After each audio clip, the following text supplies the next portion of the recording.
চলবে না। এই চুপ্পুকে তার যেই সরকারি সুযোগ সুবিধাগুলো দেওয়ার কথা বলতেছেন বর্তমান সরকার, এগুলো বন্ধ করতে হবে।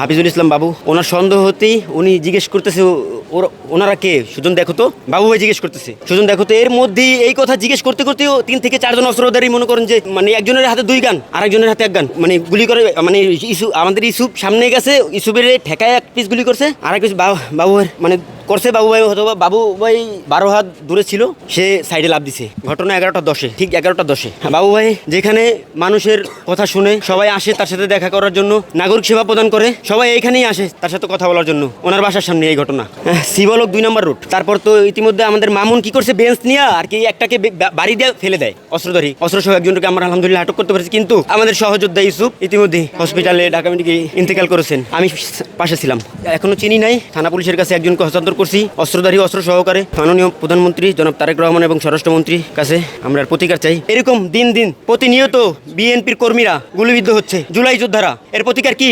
কাফরুল যুব দলের সদস্য সচিব হাফিজুল ইসলাম বাবু ভাই ওখানে তারা ছিল, তাদের উপর অতর্কিত হামলা হয়েছে। হামলা হওয়ার পর আমরা আমাদের এরিয়াতে এই পাশে ছিলাম, তো যারা কিলিং এ আসছে ওরা এক পক্ষ এখান থেকে একজন মানে শুট করতে করতে, মানে ফাঁকা শুট করতে করতে এখান থেকে যাচ্ছে আর কি।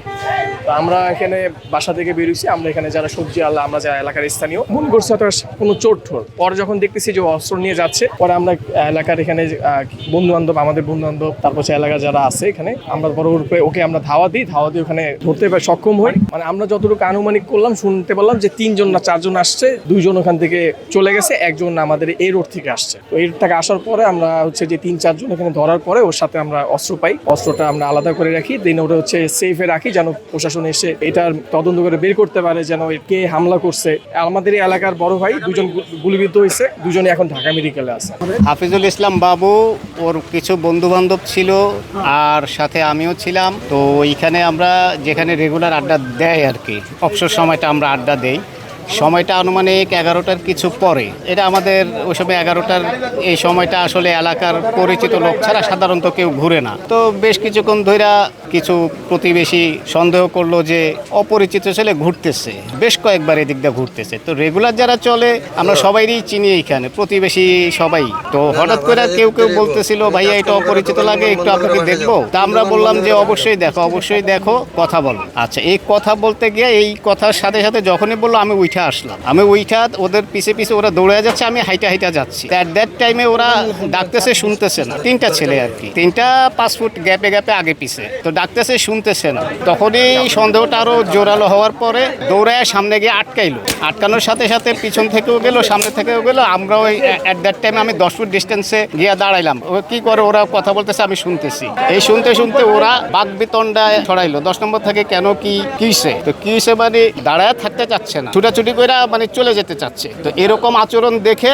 একজন আমি বললাম যে ওদেরকে একটু চেক আপ করো। এরকম আর কি পরিবেশটার মধ্যে হঠাৎ করে ওই একজনের ওর শরীরে এভাবে ধরছে আর কি। ধরার সাথে সাথেই ও একটা গান বের করলো। গান বের করে ওই এইভাবে গুলি করলো, বুঝতে পারি না। পরবর্তীতে ওই ছেলেটা এখন মারা গেছে। শুনছি এক্সাক্ট বলতে পারবো না, 11টার পর আর কি সেই সময়টা। তো এই যে যখন শ্যুট করলো, শ্যুটে আমি তো ডিস্টেন্স আমার সাথে ওই সময় 8-10 ফুট ডিস্টেন্স, খুব বেশি না। ও ফুটপাতের উপরে দাঁড়ানো, ওরা কাছে, আমি যেরকম এরকমের মধ্যে। তো এই ডিস্টেন্সে গানে শ্যুট করার পরে আমি তখন চিন্তা করলাম বাবু বসেছিল, আমরা একসাথে আড্ডা দিতেছিলাম। তো আমি উঠে আসছি, বাবু কোথায়?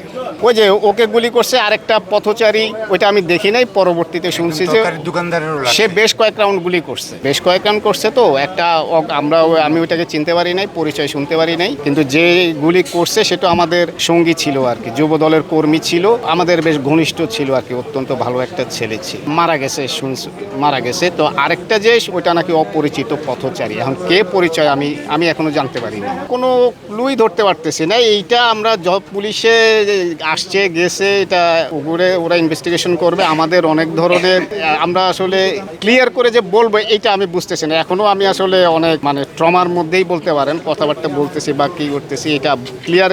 এইটা আমাদের, এটা পুলিশই করুক কাজ। আমরা যেহেতু হ্যান্ড ওভার করছি, একজন ভিকটিম না, সরি, একজন সন্ত্রাসী আর সন্ত্রাসীকে একজন আটক হয়েছে। সে আটক হয়ে আর 2 জন অস্ত্রসহ একজন আটক হয়েছে। 2 জন অস্ত্রধারী ছিল, 2 জন অস্ত্রধারী ছিল আর একজন আটক হয়েছে আর কি। আমি যেহেতু রাজনীতি করি, আমি আতঙ্কে আছি। আমি যেহেতু রাজনীতি করি, আমার প্রোগ্রাম করা লাগে, ওপেন ঘোরাফেরা করা লাগে।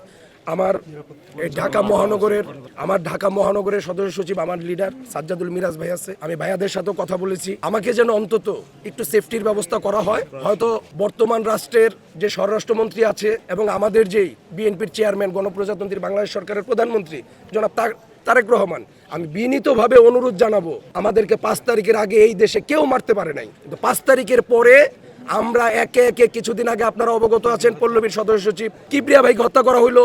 সেই হত্যাকারীরা অ্যারেস্ট হইলো, আবার বেরো হয়ে গেল। আমি জানতে চাই রাষ্ট্রের কাছে, আইনের ফাঁক এত বড় কেন? একটা মানুষ হত্যা করছে, তাকে তো নিয়ে অন্তত সেই হত্যা মামলার রায় হওয়া উচিত ছিল। কিন্তু দেখেন, প্রিয়া মারা গেল, মুসাব্বির ভাই মারা গেল, আজকে পর্যন্ত আমরা দৃশ্যমান কোনো বিচার পেলাম না। কেউ যদি মনে মনে আমাকে শত্রু ভাবে, সেটা তো আমার আসলে জানার কথা না। যেই ছেলে পেলে, ওদেরকে তো আমি অন্তত এক নজর দেখছি। যদি ওরা আমার এলাকার হইতো, অবশ্যই আমার চিনার কথা, কারণ এই এলাকার প্রত্যেকটা ঘরের প্রত্যেকটা সন্তানকে আমরা চিনি, আমাদের কলোনির। আমরা চিনি না এমন না, বাট আমার কাছে মনে হচ্ছে ওরা অজ্ঞাত, এই এলাকার না। তারপরে যেহেতু প্রশাসনের কাছে অস্ত্র সহ যেহেতু গ্রেফতার হয়েছে, অবশ্যই প্রশাসন এটা তদন্ত করে, সঠিক তদন্ত করে যারা এটার সাথে জড়িত, কারণ ওরা, আমি যেহেতু চিনি না, ওদের সাথে আমার কোনো শত্রুতা নাই, ওদেরকে XYZ যে কেউ পাঠাইছে, এটা আসলে তদন্ত করে বের করার দায়িত্ব প্রশাসনের। এই মাদারবোর্ড গুলারে, এই গুলারে, এই গুলারে, এই বাস্টার্ড গুলারে আগে ফাঁসির রায় দিয়া ফাঁসির রায় কার্যকর করেন, তাহলে বুঝবো তারেক রহমানের সরকার, বর্তমান সরকার খুনিদেরকে সর্বোচ্চ বিচার করবে। প্রিয় ভাইরা আমার, আমরা কথায় বিশ্বাসী নই, কাজে বিশ্বাসী। রামিসা হত্যার মামলার জনাব তারেক রহমান স্যার বলছিল 1 মাসের মধ্যে বিচার কার্যক্রম সম্পন্ন হবে। বিচারের রায় হয়েছে, কার্যকর হয় নাই। জনাব তারেক রহমান স্যার, আপনি কথা দিয়ে কথা রাখার চেষ্টা করবেন, তাহলে আমরা আপনাকে একটু ভালোবাসবো। এবং আপনি কিন্তু ভুলে দেন না, আপনি বাংলাদেশের প্রধানমন্ত্রী, বাংলাদেশের মানুষ আপনাকে ভোট দিছে। আপনি বাংলাদেশের মানুষের হয়ে কথা বলেন, আপনি বাংলাদেশের মানুষের হয়ে কথা বলেন। আপনার আশেপাশে কতগুলো কামলা আছে, এদের থেকে দূরে থাকেন। আর আপনার আশেপাশে যে লোকগুলো নিয়োগ দিচ্ছেন, একটা এদেরকে বাতিল দেন। এরা একটা বন্ড চাটুকার। এরা কয়েকদিন পরে যখন বুঝবেন যে আপনার বিপদের সময় একটারও পাশে পাইবেন না, লিখে রাখেন, একদম মিডিয়ার সামনে বলতেছি, আপনারা ফালায় চলে যাবে ওরা সবার আগে লন্ডন। ওরা এত টাকা ইনকাম করবে, আপনি নিজেও জানবেন না। তখন তো আপনি, আমরা জানি জনাব জিয়া রহমানের সন্তান, বেগম জিয়া ম্যাডামের সন্তান, তারা কখনো পালায় নাই, তারেক রহমানও পালাবেন, এটা আমরা বিশ্বাস করি। কিন্তু আমরা এতটুকু বলতে চাই, আপনার আশেপাশে একটু খেয়াল রাখেন, এই ডাস্টবিন গুলোর সাইডে রাখেন, রাখেন, কথা বলতে দিয়েন না। এদের কথা বললে বিরোধ করবেন, ওই ডাস্টবিন গুলোর কথা বলবে দুশোবের জনাব তারেক রহমানের। বিকজ 1400 অধিক ভাই বোনদের রক্ত লেগে আছে। আসলে মানুষ তো মানুষকে মারতে পারে না, যারা তারাই মানুষকে মারে। গালিটা আসলে অনেক কষ্টে আসে, কারণ কেন জানেন, আমি বাংলাদেশের অসংখ্য শহীদ পরিবারের বাড়িতে গেছি, এখন তারা ধরে ধরে কান্দে। আমি ভিডিও ডকুমেন্টারি করেছি। এখন তো 2026 চলে, একটা সময় ছিল যখন শহীদদের আহতদের জ্ঞানে দিল না, তখন তারা কিভাবে চিকিৎসা করতো, তখন তাদেরকে খুঁজে খুঁজে বের করে সমাজের যারা দায়িত্বশীল আছে তাদের কাছে নিয়ে এসে তাদের চিকিৎসা ব্যবস্থা করে দিচ্ছি। জেলে তো 1 বছর জেলে হওয়ার আগে তারা কিভাবে চিকিৎসা পাইছে, এটা কি আপনারা কেউ দেখছেন? শহীদ পরিবারেরাই কিন্তু অর্থবান না, বিত্তবান না, তারা অনেক একদম নিম্ন ফ্যামিলির জায়গা থেকে আসছে। তো অসংখ্য ধন্যবাদ সবাইকে, অনেক ভালোবাসা। আপনাদের যদি কোনো প্রশ্ন থাকে করতে পারেন। আর আরেকটা ব্যাপার, আমরা আগামীকালকে আমাদের একটা ঘোষণা দেই আপনাদের মাধ্যমে, রাষ্ট্র সংলাপ ফোরামে জেবের পক্ষ থেকে আগামীকালকে খুনি বাস্টার চুপ্পুর বিরুদ্ধে আন্তর্জাতিক ট্রাইব্যুনালে আমাদের একটি প্রতিনিধি দল যাবে তার ব্যাপারে মামলা দায়ের করার জন্য, তার এই ব্যাপারটা মামলা দায়ের করার জন্য। আর এটাও যদি না হয়, সে হচ্ছে 2016 সালের দিকে তার আরো কিছু অপকর্ম আছে, ব্যাংক জালিয়াতির আছে, ওইগুলা হইলেও তথ্য প্রমাণের ভিত্তিতে ইনশাল্লাহ আমরা আগামীকালকে জুলাইয়ের শক্তি যারা আছি, আমরা আগামীকালকে চুপ নামে ইনশাল্লাহ আন্তর্জাতিক ট্রাইব্যুনালে মামলা দিব। সেই পর্যন্ত সবাই আমাদের জন্য দোয়া করবেন। জাতীয় নির্বাচনের পরে 159 দিন, তার মধ্যে বিএনপি একটা ভালো কাজ করেছে। এই চুপ্পুকে তো শুধু অ্যারেস্ট করলেই চলবে না, এই চুপ্পুকে তার যেই সরকারি সুযোগ সুবিধাগুলো দেওয়ার কথা বলতেছেন বর্তমান সরকার, এগুলো বন্ধ করতে হবে। আমার শহীদ পরিবারেরা চিকিৎসার জন্য এখন ধারে ধারে ঘুরবে, তাদের স্যান্ডেল খুলে দেবে। আরে বাস্টার্ড খুনি চুপ্পু বিদেশ যাবে চিকিৎসা করতে, এটা কখনোই হবে না, এটা মাইনে নিব না আমরা। জুলাই জনতার আপনাদেরকে আবারও বলি, চুপ্পুকে যদি দ্রুত সময়ের মধ্যে গ্রেফতার না করে, জুলাই জনতাদেরকে নিয়ে লং মার্চ করব চুপ্পুর বাসভবন। চুপ্পুকে তো আনবই, চুপ্পুর বাসা যতগুলো ইট আছে সবগুলো খুলে নিয়ে যাবো। আমরা আলটিমেটাম দেই না, কারণ আপনি আজকে 24 ঘন্টার আলটিমেটাম দিলেন, 24 ঘন্টা আর কিছু করতে পারলেন না, ওটা বিশ্বাসী না। আমরা প্রেসারে বিশ্বাসী, সংলাপের সমাধান, চাপে পরিবর্তন। যদি এমন হয় চুপ্পুর এখানে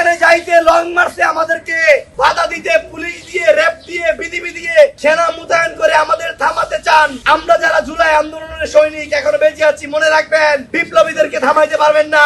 অনেকেই বলে যারা খুনি হাসিনাকে আম্মা আম্মা করতো, যারা আম্মা আম্মা ডাকতো, আপা আপা ডাকতো, এই সকল চুপ্পু ফেসিস্টটা কিভাবে রাষ্ট্রপতি হয়, এটাই তো লজ্জা। ছেলেরা যারা দিবে এই জুলাই নিয়ে বলবে চুপ্পুর সময় মধু খাইছে, এই সবদেরকে স্পষ্ট বলতে চাই, তোমরা এখনো সাবধান হয়ে যাও। মধু শুধু তারাই খায় নাই, তোমরাও খেয়েছো মৌমাছি হয়ে। অনেকরে দেখি এই ভুজুং বাজুং আলাপ দেন। গতকালকে এক তেল মারানির পুত, ওর নাম দিছি আমি, তেল মারানির পুত, ওই শালার পুতে বলে ওর কাজই হচ্ছে বিভিন্ন দল চেঞ্জ করে। আমি নাম বলবো না, আপনারা চিন্তা দেবেন। ওই বেটার কাজ হচ্ছে সুযোগ খুঁজে, জায়গা খুঁজে, মানে যখন যেই দলের রাজনৈতিক হিসেবে থেকে সে জায়গা পাবে তখন সেই দলের হয়ে সেই কথা বলবে। চারটে বিএনপির ত্যাগী নেতা যারা এই 16 বছর ফেসিস্টের আমলে বিভিন্ন ত্যাগ স্বীকার করে পাট খেতে ধান খেতে ঘুমিয়ে জীবন জীবিকার সাথে লড়াই করে হামলা মামলার শিকার হয়ে যারা এখনো ভাইটাল পোস্ট পায় নাই, তাদেরকেও ছাড়িয়ে তেল মেরে চারটে আজকে সে বড় বড় কথা বলে। এদেরকে মানে কি বলবো, এদের তো ন্যূনতম লজ্জা নাই। আরে এদের নাম নিয়েও কথা বলতে হয়, এটা আমার জন্য লজ্জা। খুনি হাসিনা যদি তার এমপি মন্ত্রীদের মামলার আসামি হয়ে সাজার রায় পাইতে পারে, তাহলে চুপ্পুকুন হরিরাস পাল, তাহলে তাকে কেন মামলায় নেওয়া যাবে না? চুপ্পু তো ছিল রাষ্ট্রপতি, খুনি হাসিনা ছিল প্রধানমন্ত্রী। যদি খুনি হাসিনাকে এবং খুনি এমপি আওয়ামী লীগের দোসরদেরকে যদি মামলায় অভিযুক্ত করা হয় জুলাই গণ অভ্যুত্থানের, তাহলে চুপ্পুকে কেন করা হইবে না? আপনারা জানেন যে গতকাল বাংলাদেশের প্রেসিডেন্ট রাষ্ট্রপতি শাহাবুদ্দিন চুপ্পু পদত্যাগ করেছেন। প্রশ্ন উঠেছে উনি কেন হঠাৎ করে পদত্যাগ করলেন। এখানে কয়েকটি বিষয় স্পষ্ট। প্রথমত আপনারা জানেন যে 5ই আগস্টের পরে আমরা রাষ্ট্রপতির পদত্যাগ দাবিতে আমরা আন্দোলন করেছিলাম। আমরা বলেছিলাম যে এই রাষ্ট্রপতির সহযোগিতায় শেখ হাসিনা গণহত্যা চালিয়েছে, প্রায় 1400 প্রাণকে শহীদ করেছে, প্রায় 30,000 সহযোদ্ধাকে আহত করেছে, কারো হাত নেই, কারো পা নেই, কারো চোখ নেই। সেই জন্য আমরা তখনই রাষ্ট্রপতি পদত্যাগ চেয়ে আন্দোলন করেছিলাম এবং আমরা বলেছিলাম এই দোসর, এই দালাল, এই সহযোগী ভারতের দালাল। কিন্তু অতি দুঃখের বিষয়, তখন আমাদের সহযোদ্ধারা আসিফ, নাহিদ, সার্জিদ, হাসাদুল্লাহরা তখন বলেছে না, আমরা এই আন্দোলনের সাথে নাই। ইভেন তারা রাষ্ট্রপতির পদত্যাগ দাবিটি তারা আমাদের সাথে সংহতি প্রকাশ করেনি। আমরা খুব কষ্ট পেয়েছিলাম যে তখনই সুযোগ ছিল রাষ্ট্রপতিকে পদত্যাগ করানো, কিন্তু তাদের সহযোগিতা না পেয়ে আমরা সেই আন্দোলনে ব্যর্থ হয়েছিলাম। আমি মুজাম্মেল মিয়াজি, মুখপাত্র জনজোট বিপ্লবী মঞ্চ। যে রাষ্ট্রপতি ছিল গণহত্যাকারী সহযোগী, তার হাতে কেন বয়াত গ্রহণ করবে, তার হাতে কেন শপথ গ্রহণ করবে? এই অবৈধ রাষ্ট্রপতির হাতে শপথ নিয়েছে, বয়াত গ্রহণ করেছে, তাদেরকে বিচার আওতায় আনতে হবে। কেন এই অবৈধ রাষ্ট্রপতির হাতে বয়াত গ্রহণ করেছে? আমরা তো চেয়েছিলাম রাষ্ট্রপতি পদত্যাগ, তারা কেন রাষ্ট্রপতিকে কন্টিনিউ করলো? অতএব বায়াত নিয়েছে, পাশাপাশি শপথ নিয়েছে, তাদেরকে বিচার আওতায় আনতে হবে। সে হাসনাত হোক, সে সার্জিত হোক, সে নাহিদ হোক, সে আসিফ হোক, যে কেউ হোক, সে মাহফুজ হোক, আমরা কাউকে ছাড় দেওয়ার পক্ষে না। কারণ আমরা নৈতিকতার বিরুদ্ধে স্পষ্ট যে রাষ্ট্রপতি ছিল গণহত্যাকারী সহযোগী, তার হাতে কেন বয়াত গ্রহণ করবে, তার হাতে কেন শপথ গ্রহণ করবে? আজ রাষ্ট্রপতি পদত্যাগ করেছে। আমরা শুনেছি ইংল্যান্ডে যাওয়ার পরে রাষ্ট্রপতি সাবেক স্বৈরাচার শেখ হাসিনার সাথে ফোন আলাপ করেছে। ফোন আলাপ করে উনি একটি কুয়ের চিন্তা ভাবনা করেছে। আমি জানি না, এটা গুঞ্জন সৃষ্টি হয়েছে। কুটা হচ্ছে যে তারেক রহমানকে হুটিয়ে আপনার সেনা শাসন কায়েম করা কিংবা আওয়ামী লীগকে পুনর্বাসন করা, সে নিয়ে গুঞ্জন সৃষ্টি হয়েছে। আমি যতটুকু জানি বিএনপি সিনিয়র নেতাদের মধ্যে এই আলাপ সৃষ্টি হয়েছে যে শেখ হাসিনার সাথে যেহেতু ফোন আলাপ হয়েছে, তাহলে এই রাষ্ট্রপতিকে আর রাখা যাবে না। বিএনপির অনেক সিনিয়র নেতারা রাষ্ট্রপতি হওয়ার যোগ্য, যেমন খন্দকার মোশাররফ হোসেন, ডক্টর মঈন, মির্জা ফখরুল ইসলাম আলমগীর, নজরুল ভাই সহ অনেকে আছে রাষ্ট্রপতি হওয়ার যোগ্য, যাদের বয়স শেষ সীমানায়। এখন যদি 2028 সাল পর্যন্ত এই রাষ্ট্রপতি চলমান থাকে, তাদের তো সুযোগ থাকছে না, তারা তো মানে আনফিট হয়ে যাচ্ছে। তারা সেজন্য একটা প্রেশার ক্রিয়েট করা হয়েছে। ইভেন এই গুঞ্জন যে রাষ্ট্রপতির সাথে শেখ হাসিনার ফোন আলাপ। পাশাপাশি আপনারা জানেন যে 11 দলীয় ঐক্য জোট একটা আন্দোলন করছে রাষ্ট্রপতি পদত্যাগ সহ অনেকগুলো দাবি নিয়ে, গণভোট নিয়ে। তাদের এই দাবিটাও এখানে আপনার মানে চলে আসছে। তো ওভারঅল প্রেক্ষাপটে রাষ্ট্রপতি আসলে নিজ ইচ্ছে রিজাইন করেছে, অসুস্থ হয়ে রিজাইন করেছে আমি বিশ্বাস করি না। তার যে ভয়েস টিউন, তার যে টিউনটা আপনার ডিবিসি নিউজ দেখেন, সে স্পষ্ট করে কথা বলে। আজকে একটা নিউজ দেখলাম, সে মানে এমনভাবে কথা বলে, তার কনফিডেন্স লেভেল অনেক হাই। সে অসুস্থ হতে পারে না। একটা বৃদ্ধ বয়সে অসুস্থ হয় সেটা অন্য বিষয়, বাট সেই অসুস্থ নয়, সে আপনার রিজাইন করতে বাধ্য হয়েছে। বিএনপি তাকে তাদের সুবিধার্থে আপনি নির্বাচন পর্যন্ত রাখার চিন্তা ভাবনা করেছিল, কিন্তু আমরা দেখলাম নির্বাচনের পরেও বিএনপি কন্টিনিউ করলো। কারণ আগামী মানে 5 বছরের নির্বাচন যখন হবে, তখন বিএনপির হাতে যাতে ক্ষমতা থাকে, রাষ্ট্রপতি যাতে তাদের হাতে থাকে, সেজন্য বিএনপি 6 মাস সময় নিয়েছে। সে 6 মাস সময় নিয়ে বিএনপি এই 6 মাসের মধ্যে এখন রাষ্ট্রপতিকে রিজাইন করতে বাধ্য করেছে। বাংলাদেশ হচ্ছে যে আপনার মানে তাদের গুরু, স্টুডেন্ট স্টুডেন্ট আন্দোলনের গুরু, জেনজির আন্দোলনের গুরু ভারতের কংগ্রেস জনতা পার্টি সিজিপির নেতৃত্বে একটি আন্দোলন গড়ে উঠেছিল। এই আন্দোলনটি এখনো চলমান। এই আন্দোলনের কংগ্রেস জনতা পার্টি কেন নাম দেওয়া হয়েছে? ভারতের বিচারপতি আপনার বেকারদের নিয়ে বলেছিল যে বেকাররা তেলাপোকার মতো ছড়িয়ে গেছে। ভারতের একজন স্টুডেন্ট আমেরিকা থাকা অবস্থা একটি পেজ খুলে তার নাম হলো যে কংগ্রেস জনতা পার্টি, মানে তেলাপোকা জনতা পার্টি। এটা বিজেপির বিকল্প একটি পার্টি। অতএব যখন সে একটা পেজ খুলে আমরা দেখেছি হুবহুব করে এক সপ্তাহের মধ্যে কয়েক বিলিয়ন ভিউয়ার্স হয়ে যায়, তার মানে এটা ভাইরাল হয়ে যায়। তারপরে এটা নিয়ে আন্দোলন সৃষ্টি হয়। তারা প্রথমে বিচারপতির পদত্যাগ দাবি জানায়, পরবর্তী শিক্ষামন্ত্রীর পদত্যাগ দাবি জানায়। এখন বর্তমান যে আন্দোলন চলছে, শিক্ষামন্ত্রীর আন্ডারে প্রশ্ন ফাঁস হয়েছে, আপনার বিভিন্ন ধরনের সমস্যা সৃষ্টি হয়েছে স্টুডেন্টদের।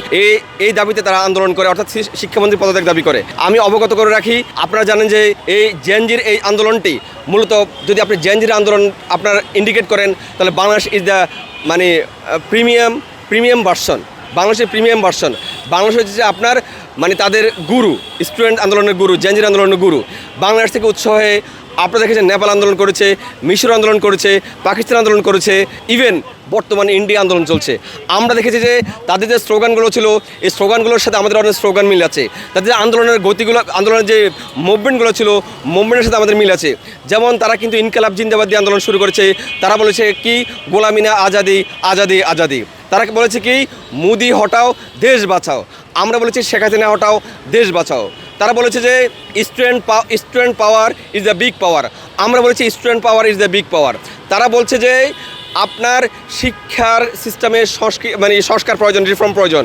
আমরা বলেছি শিক্ষা সিস্টেমের সংস্কার প্রয়োজন। আমরা এই আন্দোলনটি করেছি সংস্কারের আন্দোলন, কোটা সংস্কার আন্দোলন। আপনারা জানেন, অর্থাৎ আমাদের আন্দোলনের সাথে তাদের আন্দোলনের পুরো মিল রয়েছে। তাদের আন্দোলনগুলো আপনি দেখবেন যে তারা কীভাবে ডেকোরাম করেছে। যদি আপনি ডেকোরামগুলো দেখেন, তাহলে বাংলাদেশের যে আন্দোলন ডেকোরাম ছিল, স্টুডেন্টরা কীভাবে প্রোটেস্ট করেছে, কীভাবে আপনার পুলিশের সামনে আপনার দাঁড়িয়ে গেছে, কীভাবে তারা আপনার আঘাতপ্রাপ্ত হয়ে রক্তাক্তপ্রাপ্ত হয়ে তারা আন্দোলনের মাঠে ছিল, ঠিক তারাও সেভাবে আপনার আন্দোলনকে কন্টিনিউ করছে। আমি এই জন্য ভারতের সিজিপি অর্থাৎ কংগ্রেস জনতা পার্টিকে স্যালুট জানাই যে তারা এই আন্দোলনকে বহাল রেখেছে এবং তাদের একটি দাবি অলরেডি পূরণ হয়েছে, যে শিক্ষামন্ত্রীর পদত্যাগ। প্রথম দিকে মোদি এই আন্দোলন মেনে না নিল, লাস্ট মুহূর্তে গিয়ে শিক্ষামন্ত্রী পদত্যাগ করতে বাধ্য হয়েছে। আমি মনে করছি যে এটা এক প্রকার মোদির পদত্যাগ, মোদির পতন। কারণ কি আপনারা জানেন যে শেখ হাসিনা কিন্তু উল্টাপাল্টা কথা বলে কিন্তু শেখ হাসিনা পতন হয়েছে। ঠিক ওই দেশের শিক্ষামন্ত্রী সহ মোদির উল্টাপাল্টা কথা বলে এখন মাত্র শিক্ষামন্ত্রীর পতন হলো। পতন হওয়ার একটা প্রাইমারি স্টেপ শুরু হলো, আরও কয়েকটা স্টেপ বাকি আছে, তাদের আরও কিছু দফা কিন্তু রয়ে গেছে, তারা কিন্তু আন্দোলন কন্টিনিউ করছে। আমি মনে করছি যে আপনারা জানেন যে পশ্চিমবঙ্গের যে আপনার মুখ্যমন্ত্রী আপনার শুভেন্দু অধিকারী, তিনি বারবার বাংলাদেশকে উগ্রবাদী বয়ান দিচ্ছে, বাংলাদেশের বিরুদ্ধে বয়ান দিচ্ছে, বিশেষ করে মুসলমান বিরুদ্ধে বয়ান দিচ্ছে। এই বয়ানগুলো কিন্তু কেউ খাচ্ছে না, জেনজি খাচ্ছে না, বাংলাদেশের জেনজি খাচ্ছে না, ভারতের জেনজি খাচ্ছে না। তারা বলছে যে মুসলিম, হিন্দু, বৌদ্ধ, খ্রিস্টান, অসাম্প্রদায়িক তারা একসাথে চলতে চায়, একসাথে দেশ পরিচালনা করতে চায়। এই বিষয়ে আন্দোলন শুরু হলে কলকাতায় আন্দোলন ছড়িয়ে যায়। কলকাতায় আন্দোলন ছড়িয়ে গেলে সেই দেখবেন যে আগের যে আপনার মমতা মুখার্জি ছিল, তার তৃণমূল নিয়ে সে আবার আন্দোলনের রাজপথ দখল করে ফেলে। এখনও পর্যন্ত কলকাতা লক্ষ লক্ষ স্টুডেন্ট রয়েছে যারা শুভেন্দু অধিকারীর বিরুদ্ধে আন্দোলন করছে এবং মোদির বিরুদ্ধে আন্দোলন করছে। তার মানে হচ্ছে যে আমাদের জেনজির সাথে সম্পূর্ণ মিল রয়েছে ইন্ডিয়ার জেনজি। আমরা যে দাবিগুলো করছি তাদের দাবিগুলো সম্পূর্ণ মিল। আমরা যেভাবে সরকার অপকর্মের বিরুদ্ধে রুখে দাঁড়িয়েছি, তারাও রুখে দাঁড়াচ্ছে। অর্থাৎ জেনজি কখনো আপনার হারে না, তারা হচ্ছে যে পাওয়ারফুল। এই মুহূর্তে বিশ্ব যদি আপনারা দেখেন, জেনজি ইজ দ্য পাওয়ারফুল। জেনজির বিকল্প কোনো শক্তি হতে পারে না। আগামী দিনে বাংলাদেশের জেনজি এবং ইন্ডিয়ার জেনজি রাষ্ট্র পরিচালনা করবে। আমার বিশ্বাস এই বাংলাদেশের জেনজির সাথে ইন্ডিয়ার জেনজি সম্পর্ক হবে অন্যরকম, মাইল ফলক। অর্থাৎ কি কোনো সাম্প্রদায়িকতা থাকবে না, কোনো উগ্রতা থাকবে না, একটা কম্বাইন্ড রিলেশন থাকবে, যে রিলেশনের মধ্যে দিয়ে আমাদের প্রতিবেশী দেশ ভারতের সাথে আমাদের সম্পর্ক গড়ে উঠবে। আমরা কখনো ভারত জনগণের বিরুদ্ধে নয়, আমরা ভারতের সিস্টেমের বিরুদ্ধে, দিল্লির বিরুদ্ধে, দিল্লির প্রশাসনের বিরুদ্ধে। যে দিল্লির প্রশাসন আমাদের এদেশে আধিপত্য চালাতে চায়, আগ্রাসন চালাতে চায়, আমরা সেটা কখনোই মেনে নিবে না। এটা কেউ মেনে নিবে না। ভারতের জেনজিও মেনে নিবে না যে তারা তাদের উপরে চীন আগ্রাসন চালাবে, পাকিস্তান আগ্রাসন চালাবে, বাংলাদেশ আগ্রাসন চালাবে, আমেরিকা আগ্রাসন চালাবে, তারা কখনোই মেনে নিবে না। আমরাও সেই এক অবস্থানে আছি। আমরা কোনো দেশের আগ্রাসন চাই না। আমরা চাই প্রতিবেশী দেশ বন্ধু দেশ হবে, প্রত্যেকটা দেশ বন্ধু দেশ হবে, যাদের সাথে সম্পর্ক বজায় রাখবে। আমি আবার বলছি যে মোদির পতন হয়নি, মোদির পতন ওয়ান স্টেপ শেষ হয়ে গেছে। মোদি ক্ষমা চেয়েছে, ক্ষমা চাইতে বাধ্য হয়েছে। হয়েছে, কারণ জেনজির যে পাওয়ার, সে পাওয়ারের কাছে মোদি হেরে গেছে, সংসদ ভবন থেকে পালিয়ে গেছে, মারের মুখ থেকে রক্ষা পেয়েছে, কিন্তু অনেক এমপিরা মারের মুখ থেকে রক্ষা পায়নি।